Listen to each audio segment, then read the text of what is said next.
Добър ден! Днес имаме две теми. Първата тема е, разбира се, гласуването и миналата ратификация на Преспанското споразумение в гръцкия парламент. Това е тема, по която всеки и всички говорят днеска. За мен е важен този акцент. Първо, споразумението беше изключително трудно да мине както в Македония, така и в Гърция. Противниците бяха доста мощни и Русия беше мобилизирала целия си потенциал. Включително преди споразумението да бъде ратифицирано, в Русия на посещение беше заместник-министър Грушко, който освен всичко разглеждаше и предложение за преминаване, т.е. използване на гръцки газопроводи за пренос на руски газ. Едно от винаги атрактивно предложение.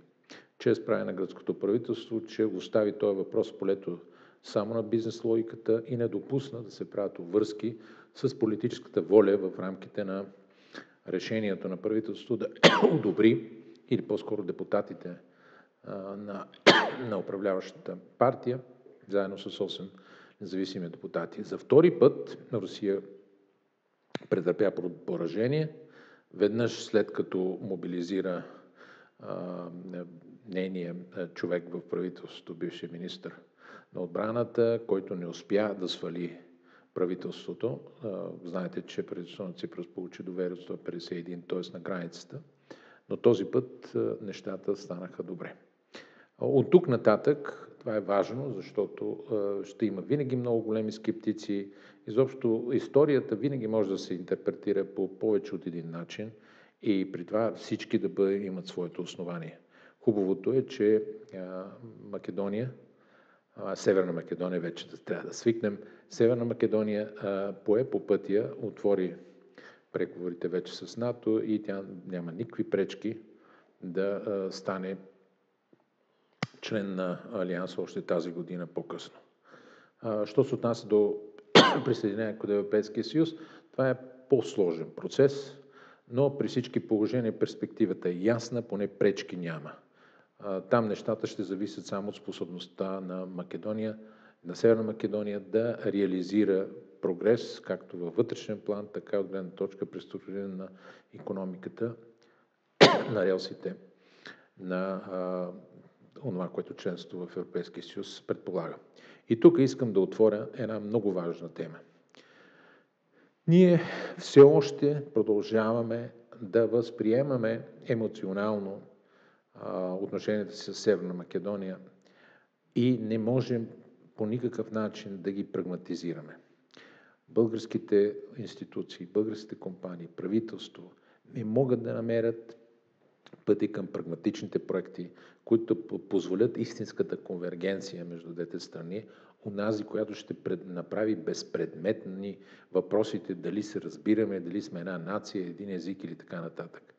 Аз винаги съм настоявал за това, че никакви словесни възторзи, никакви фойерверки словесни или етикети не могат да заменят практичния дневен ред на сближаването, интеграцията в рамките на Европейския съюз на хората, които живеят от двете страни на границата в Северна Македония и България, освен чрез предметните интереси, ангажираност и сходимост на ценности.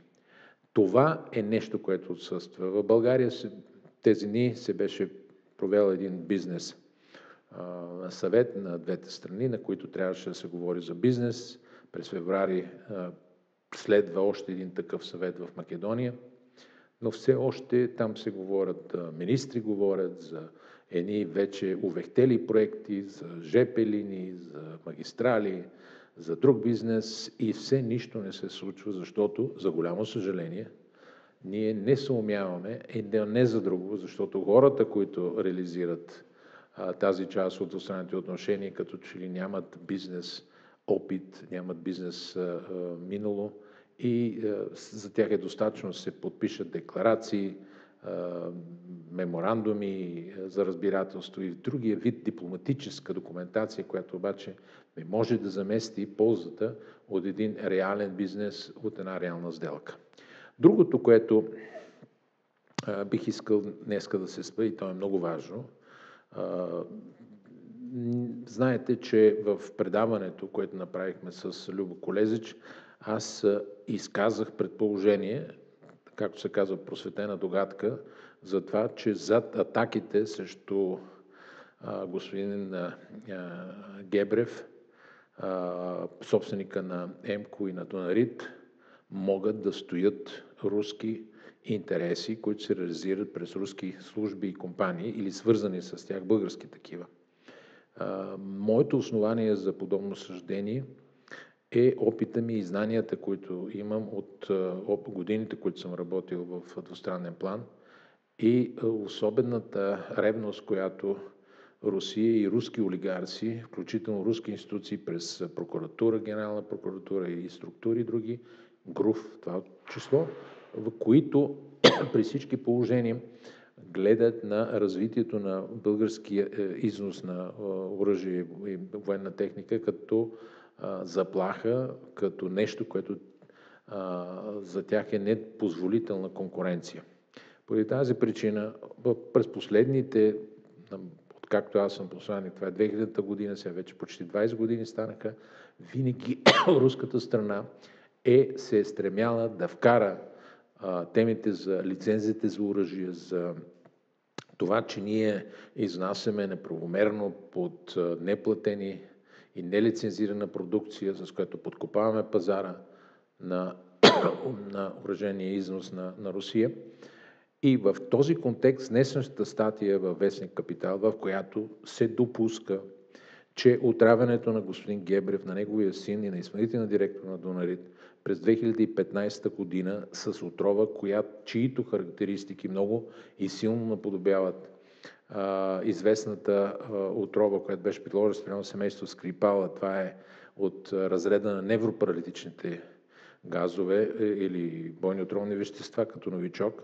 Това е много съществено развитие в казуса. На този фон първо искам да обясня на Народната прокуратура. Вие можете да си правите всякакви игри, да се договаряте с господин Чайка, да работите в полза на български олигарси, които се чудат как да се измъкнат от отговорност за това, че са взели и не върнали пари на руски компании.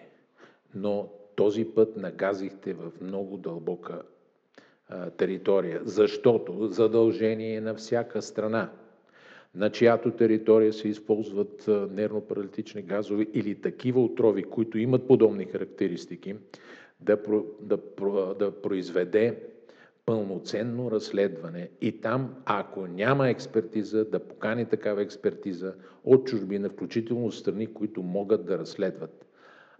Не случайно британските служби вече се заинтересовали от възстановяване на разследването, но няма как това да не се свърже с атаките срещу господин Гебрев и опитите